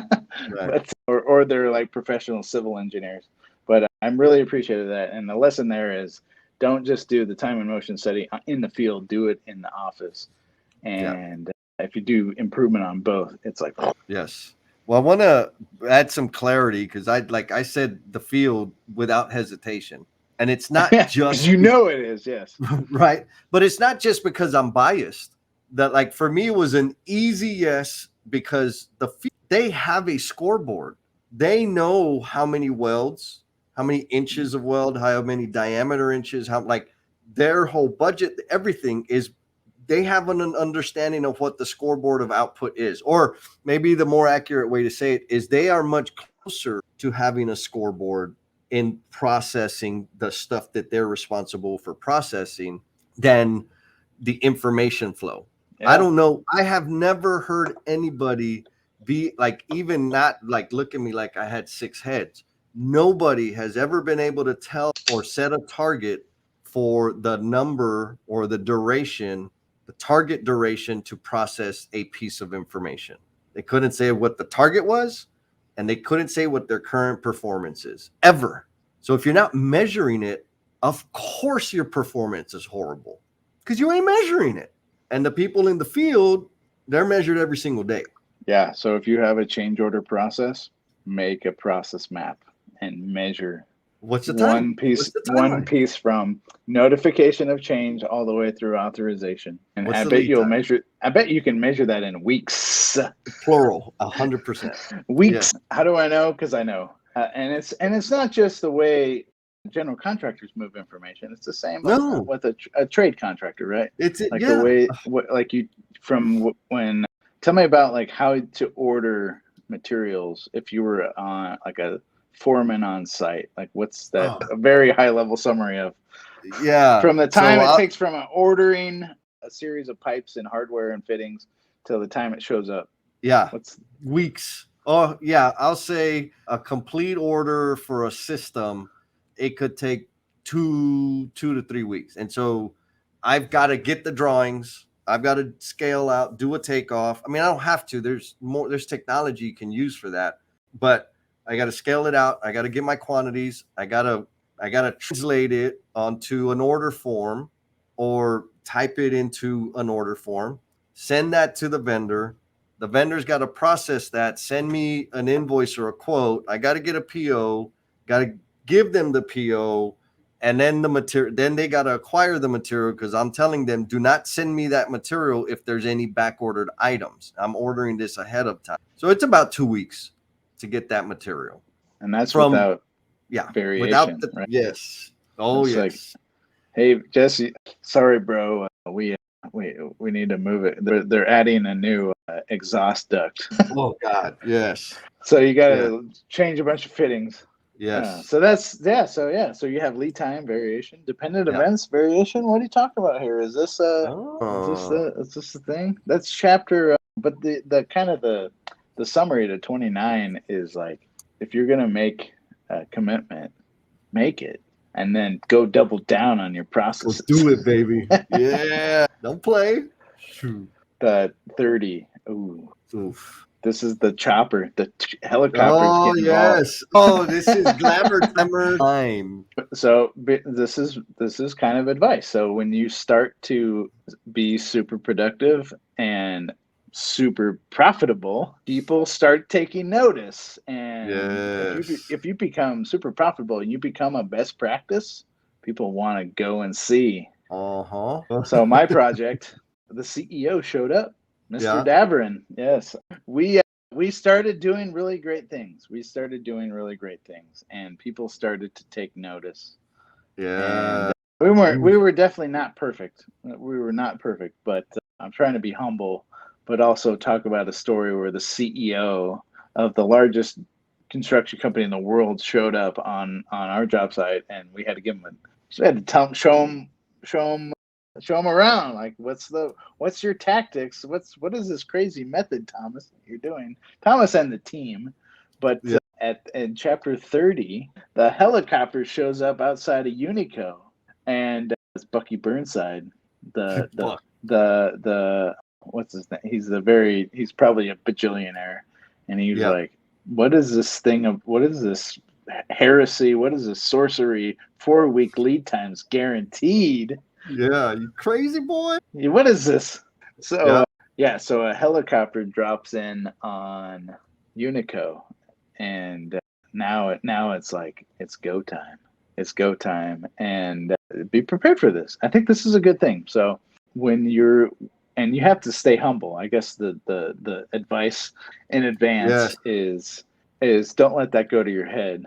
People will want to know, and you have to definitely share out because you can now have a huge ripple of influence on other people. Because now if you become the best practice, you have to teach. Yes. So not only do you have to be this crazy, you got to in your sales and you got to do all this stuff and do all this optimization. You got to bring in the rope, right? You got to do all this stuff. Now you have to become a teacher because all of a sudden they're like, hey, if you're super profitable, what is it that you're doing? And now can you please teach this to other plant managers? So all of a Mm-hmm. sudden, Unico's like bringing in all kinds of just everybody with the title and letters in front of them: VP, CEO, CIO, CFO, blah blah blah blah blah. Yep. They're like they just increased their bottom line metrics, and they go ahead and drop their monthly report, and they hit it by 17%. They didn't just hit 15. Blew past it. Blew past 15% bottom line, so they did a lift. And I don't know what the lift was. I don't have the sheets in front of me, but Right. you imagine if you had a 15% increase in profit from month over month, people are going to know. Like there will Yes. be analysts from Morgan Stanley asking Yes. questions, Yeah. right? Like glutton. Yep. Yeah. So like people want to know, and now it's like, what is this? What is this magic? So yeah. So for me, the CEO of the company came in. CEO Turner Construction CEO Peter Davern shows up, and he's like, "Hey, I'm in San Francisco. I want to check it out."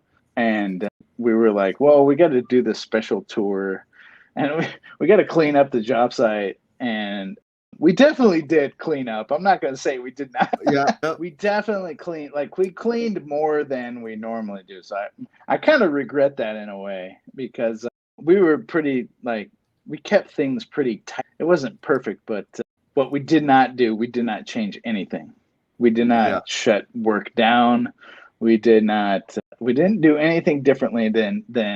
And we didn't clean up like the building. We cleaned up like around the perimeter. Like we got rid of the graffiti Yeah. and the Yeah. like Yeah. the pop bottles that are blown against the construction fence and that kind of stuff. But we definitely cleaned that. So we definitely switched out the dumpster so it was empty. Like it looked good. The job site looked pretty good. It needed it anyways, so I guess it Right. was a good Right. excuse. So thank you, Mr. Davern, for showing up. We needed a little love, but Yeah. other than that, it was as any other day, and we gave Peter a tour of the job site, and we just showed him around. And we didn't shut down work. We didn't hide ladders. We didn't do any of the normal shenanigans that we would Yeah. normally do. We showed it as it was. And one thing that Peter mentioned to me later was like he appreciated that because if you think about it, he probably gets a red carpet rolled out wherever he goes. All the time. Yep. Maybe and maybe not. I don't know. I'm not there all the time, but Right. there definitely was pressure to do that, and we definitely cleaned up. But other than that, we wanted to show the true story. Real deal. And the what happens at Unico, back to the book, is they're like, we think you're lying, Yes. Yes. Always. and please meet. Not only am I'm bringing my CFO and corporate controller, and we're going to go through the books. And then we have the corporate operations executive that's going to go through the factory. Yeah. And it's like, so we think you're cooking the books here, Alex. And they're like, this is if you use our accounting methods, you didn't have a 17% increase. I think it was less. Let me find it. But it was less than that, and it wasn't an insignificant amount. Let me see. 12.8%. Yeah. So that's under 15. Oh, shit. Yep. Damn it. So the reported lift in profit was 17% that they reported to corporate. And we did that on our project with Peter Davern, CEO. Same thing. We gave them a report that says, hey, we made this much profit. So, but one thing Peter didn't do is accuse us of lying. In the Unico example in the book, they did. They're like, hey, our corporate accountant says you didn't hit your 15%. In fact, you were under that. And this is Hilton Smythe, the little snake. Yep. Yep.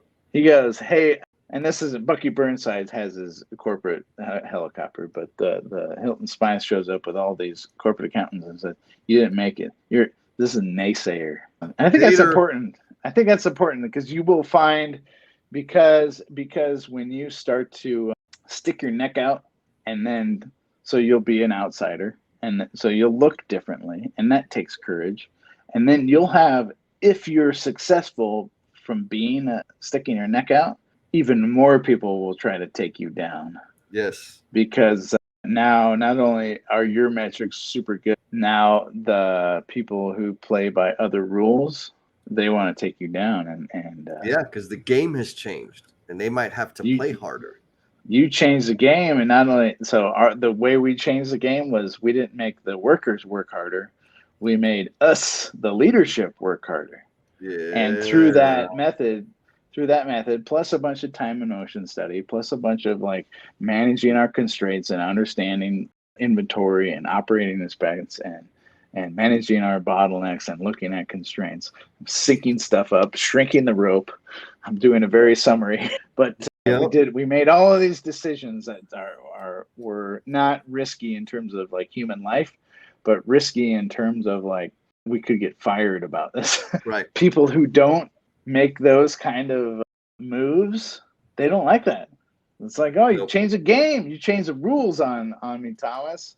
And Hilton Smythe don't like that, so he brings his own accountant in, and they do their own estimate and accuses Alex of cooking the books. Man, what do you think about that? I think it's a real thing. I mean, think about, I was listening to Jordan B. Peterson, and he was talking about herds, right? Like animals travel in herds because there's safety in the pack. So if you separate yourself from the pack, you're subject to being eaten by the lion.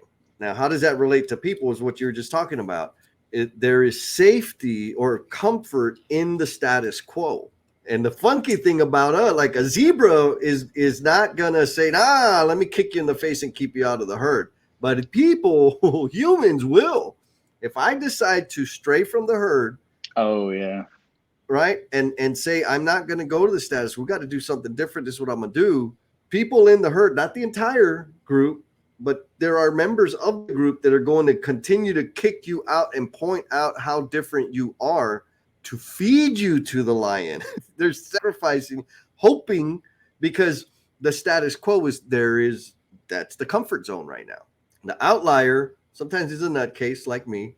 Sometimes the outlier is going to, like you said, change the game, elevate the standard, and the herd over here is going to have to assimilate, right? They're going to have to adapt to it, and it's easier to go and throw that guy to the lion than it is to change. yeah. Because remember, corporate's like you're a best practice. Go teach everybody else. Everybody else was like, I'm good. Nope. I'm good over here. My plants. We're not being accused of Right. Right. cooking the books, or we're not risking We're our good. jobs. We're good. Why should Yep. we change? Hey, we're Yeah. profitable. We're kicking out 7.5%. Alex plant over there was not even making it profitable. Right. Now all of a sudden he's making 17.5%. Is that right? Is that right? I'm Yeah. gonna, instead of being like, hey Alex, tell me like how are you doing this? Instead of that, their immediate reaction was they're lying. Yep. That's Yes. bullshit. Yes. That's bullshit. So that's chapter 30 in a nutshell. So they get so at this, so it's this weird time where you get all this fanfare. The your most prized client is flying in a helicopter, like checking you out, being like, "How are you doing 4-week deliveries?" Like your client is coming to you and congratulating you, and at the same time, the people at your own company are shooting daggers in your back, feeling like you're lying. And not only that, you changed the rules, but if you followed the old rules, you didn't even meet the metrics. You're out of here, bro. Right. So it's this weird time. Now it's like, but what I think that is, and this is a Malcolm Gladwell. So you said Jordan Peterson, who I like, but Malcolm Gladwell is one of my favorite authors. Malcolm's a California guy. He's from USC, but he has a book called Tipping Point. You had read that one? Chapter 30 is a tipping point. This is Uh, the tipping point where you're at the time where if they go with Hilton Smythe, like if they roll with Hilton Smythe and be like, Alex, you didn't hit 17%, you hit 12.5%. And our metric and our agreement was you had to be above 15. Therefore, you're gone. And everything that they did up until that point and everything they could have taught that company on the other plants would be lost at that's the tipping point. yes. Yes. So Malcolm Gladwell he goes through a series of case studies where this happens all the time. This happens all the time. Freaking Blockbuster could have bought Netflix for like an Yes. insignificant amount, right? I don't know if that's one of the case studies. I can't remember now, but the tipping point is this decision. Mm-hmm. Are we gonna get rid of Alex's Unico plant because they didn't make the decision? But kind of but Bucky Burnside's over here being like, "This is awesome," this is the decision, and if they make the wrong decision, it could be detrimental to the whole company. Yes. It happens in society. That's a different book by Malcolm Gladwell and some Right. Jared Diamond stuff. But Yeah. that tipping point, that what I'm trying to say is like there are moments, very important moments that make or break companies, and at the moment you don't understand the How consequences, big? Yeah. Yeah. and time over time, that book is like time over time over time over time over time, governments, like major corporations, small companies, just time over time over time, that if you don't make that decision in the right way, there's dire consequences. Yes. And oftentimes it was the company that retreated back to the comfort zone, to a traditional approach, failed. Mm-hmm. Failed to the point where they were no longer in business Gone. years later.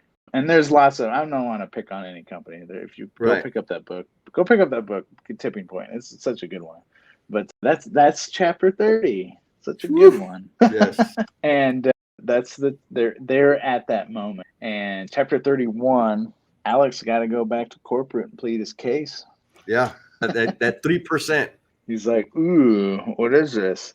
So he has this blistering report, and I'm sure the accountant, there's all kinds of metrics, and and the reason why they said that they didn't hit the 17.5% because they looked at it through their efficiency metrics. The old way of measuring production was, hey, they had idle resources, and not idle resources on bottlenecks.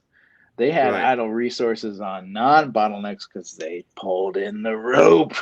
They Yeah. pulled that rope in and then said, we're going to put in a control mechanism to limit inventory, cut our batch sizes, and all of those decisions made old Hollywood metrics. They made those Hollywood metrics. They didn't look good anymore. So that now they're Hollywood metrics. If they were once at 80%, they're now in the 20s and 30s because they were letting the non-bottlenecks sit idle. So if Yes. you did that calculation, the old calculation, you didn't you if you had downtime on a non-bottleneck, they calculated that as that's a waste of money. Therefore, your operational expense you underreported. Yeah. So all of a sudden, you're somehow, I don't know how you did it, Alex, but you somehow hid money, and which in fact wasn't true. They lowered their operational expense by eliminating a whole bunch of inventory by smaller batch sizes and synchronizing their production with their constraints, Yeah. and being super efficient with the resources at hand versus letting non-bottleneck work just keep producing and keep increasing For the sake of for the sake operational of time. Yep. these Hollywood metrics. Yes. So I don't want to spend too much time on chapter 31, but it's the tipping point was Alex goes into Bill Peach and basically convinces them that we have to change the rules. We changed the Yes. game, or we changed our game. We Yep. got to go to the commissioner's office and Yes. change the rules, the tuck rule. Yes. Right? We have to go change the rules, the way that we're measured as a plant, because we've now found a way through this series of focusing steps that the accounting metrics that's traditional, that we're comfortable with, that people who have degrees from Brown and Harvard, and I'm not saying that if you have a degree from Brown and Harvard that's bad, but I'm just saying that if there's a traditional approach, we can't always rely on the traditional metrics. Don't always apply if you do optimization. So your traditional measurements are wrong. Mm-hmm. So now all of a sudden, not only do we have to change what we do on the job site, we have to change what we do in the forward operating base, or the trailer, so to speak. We have to change that. Yep.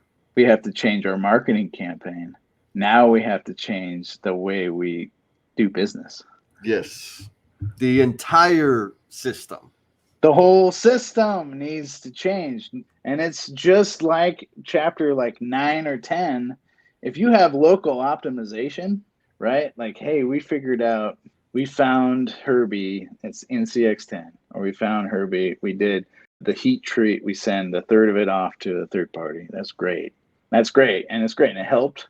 But what really helped was the difference in the way we did priority in the scheduling work. Yeah. And that was great. And that made optimization. And then all of a sudden we had capacity. So now we had to change the way we did sales. And that helped because now all of a sudden we're locking in these sales because we're being more productive with our throughput. But now we have to look at like a bigger part of our business and the way we do accounting and the way we manage resources. And this is big money. Like this could have effect on capital planning. That means like building new factories. And I'm personally invested in building factories. I was on 2 last week, and I was on 1 today, a factory, so that these capital expenses, so investment, we have to change the way we look at investment. So we have to change the way we look at the future based upon optimization. That's chapter 31, and I'm very glossing it over, but now all of a sudden you have to make a decision, and the tipping point was Alex Rogo's method. This is great, and now it's proven, and now it's several months worth, and now he goes and convinces Bill Peach, the CEO, that this method is better. But the naysayer Hilton Smythe is being like, no, he's lying to you. He's got to choose. Somebody's right. Who's right? Right. That's the decision. Which one are we going with? This is the tipping point, because if we get rid of Alex and his plant because he didn't make 15%, Hilton Smythe, the operate directly linked to, he's the operations manager, so he's the line boss for all of the plants at Unique. Yeah. So now if Alex goes away, the only dissenter is gone. Yes, and things will continue as normal. Yes, and now, so it's a very, I don't want to spoil it.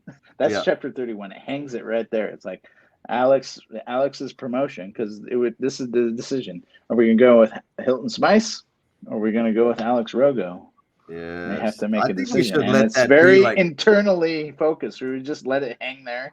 Yes, I think so. Till next time. But and these decisions happen all the time. Yeah. That we have a traditional approach, and we have this innovative approach that looks promising, but it's very remote. Like it's very thing. But like to do Alex's theory of constraints, it's only limited by decisions and policies that are done by corporate. Yep. So to continue to grow this method of managing with drum buffer rope and theory of constraints and all this stuff, you have to continuously expand this program because it's a system. It's limited by the system.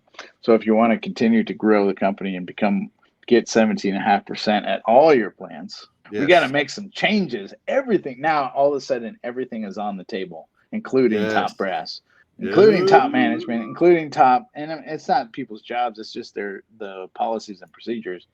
Right. That's the theory of constraints. If you keep elevating, if you can't remove a constraint, you keep elevating, you keep elevating, you keep elevating. Eventually, you'll hit a policy, or a key decision, or whatever it is. If you can't elevate beyond that because hey, we have to change policy. If we're unwilling to put that policy on the table, that's where that constraint will die. And if you remember from last session, one of the cardinal sins of theory of constraints is letting a constraint be idle, leaving it alone. Yep. Because it's like illness. Certainly, maybe the symptoms go away for a while, but if you have a major illness, you have to deal with it, and the sooner the better. It's the same thing. It's the same thing with mental health. If you Yes. have symptoms of depression or whatever, deal with those now. Deal with those now. If you Yes. can't deal with those now, go seek help. Yes. 811. Seek the help. Seek the help and go get it and be brave. And it's hard to be brave when you're stuck in your own mind, but and if you're unable to seek help and you see somebody that needs help and you don't react, that's on you. That's on you. And You gotta rest. I carry a lot of that on me because I fail to react to a whole Mm. bunch of problems with people suffering. So, and it's the same with constraints. If you get a constraint and you're in a leadership position and you fail to act, that's that's no longer a constraint. That's a leadership problem. Yes.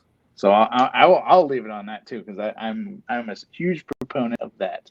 I'm definitely not perfect in the letting constraints be idle. I definitely let some sit around, But but that's the now thing. it's a very conscious thing for me now that I try to do action on constraints.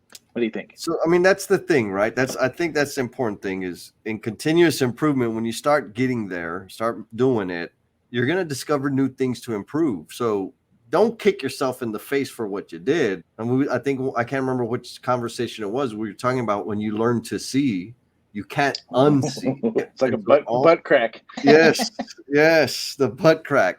I was coaching the finance manager for a company, and all of a sudden he could see. Right, like I was doing some A3 coaching with him. He had a Oh, big business. choirs of angels. Well, at Oh first he's yeah. for me, I'm like, oh my god, you can see. And his next response was, it was two things. Like he's like, Jess, we got so much waste. Like there's so many things that we need to fix. Like yeah, yeah. And I was like, but calm down. Like the business isn't going to go under. It's always been there. You just couldn't see it before. And he's like, oh, that's horrible. I said, I agree. So now we have some urgency to go and fix things. Yes. Okay, good. The other thing his bigger takeaway was, oh my God, the way I have been training and developing my people, all I've been doing is ruining careers, limiting their capability because I never gave them space to be autonomous. I gave them answers. I gave them direction. I didn't help develop their thinking and their problem solving capabilities. And like that really got it. Like, again, you're on this path. Use those experiences, those missed opportunities to fuel the improvement going forward. So if you have a tendency of seeing a constraint and not acting on it, it's done. It's behind you. You know what the outcome of leaving that constraint was. Let that be fuel to go and take action on every other constraint you have in the future. Because we can absolutely, and for me, it's always going to be this. We absolutely can improve the quality of life for the men and women out there in this business through continuous improvement. Yes, we can have profit. Yes, we can have all those other fancy things. You can do that at the same time. Yeah. You can do it at the same damn Yes. time. You can what does Joe say? Leadership capital. You can increase your leadership capital and increase your profitability at the same time. Yeah. At the same time. You know, I had a session with the client today and we were working on conditions of satisfaction. And so, you know, what were they wanted to get out of this path that they've just embarked on and what does winning look like? And Thomas, there were like 3 stickies on the wall. The definition of winning was higher quality of life for us, higher quality of life for our people, higher quality of life for everybody that's on our job sites. And I was like, oh my God, I hit a gold mine over here. These people, they want to make things better for other human beings. That's how they're defining success of their continuous improvement efforts. I was hearing angels sing today, my man. I'm excited. That's awesome. That's awesome. And there's a ripple effect. So Yes. the reason why Bucky Burnside flew in on his helicopter is because there's a reinforcing effect. People, it's like a magnet, Yeah. and if you keep reinforcing, it's exponential. Yes. And the reason why you see companies become incredibly successful is because of that. It's like, whoa, they have an advantage in this one thing. And if your advantage is people are just emphatically crazy about working there. Oh, baby. Oh, baby. Yeah. I'm doing the this is your stock price. Yeah. Because if people and this is being very, I don't know, like, and I am excited to work for the company I work for that reason, because Yeah. I'm empowered, and if I have an issue that I can't solve myself, I'll elevate it, and the people will take action.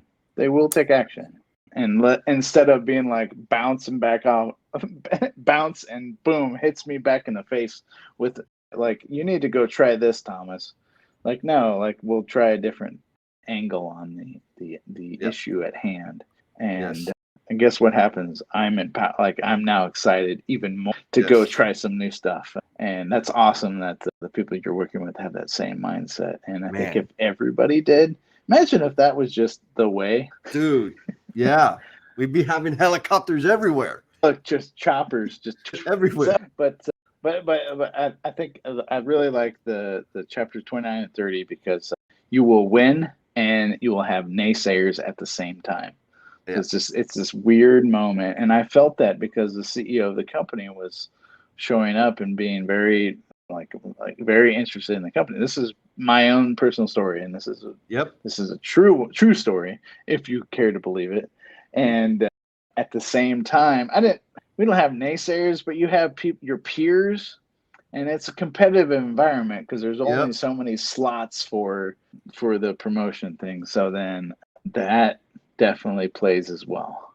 That narrative starts to trickle in, and my downfall was listening to that. Yeah.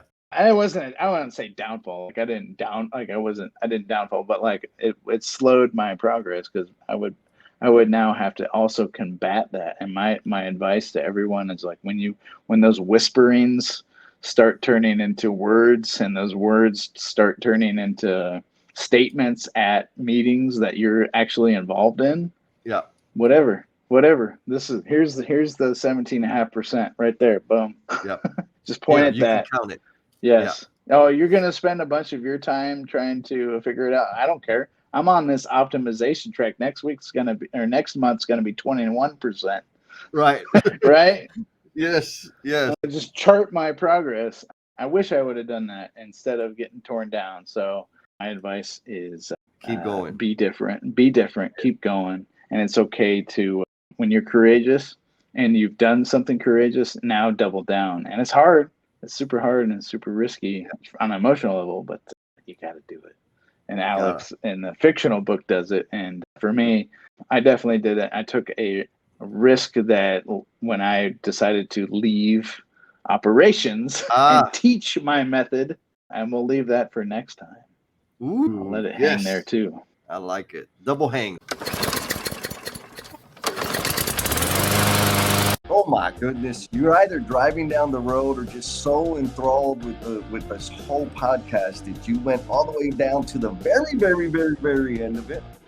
And we appreciate you. And we're going to take this as an indication of your dedication. So we got a little special request of you, a call to action, because everybody tells us that, like, you need to have a call to action. So here's the call to action. Be kind to yourself. Go out there and share a smile with someone.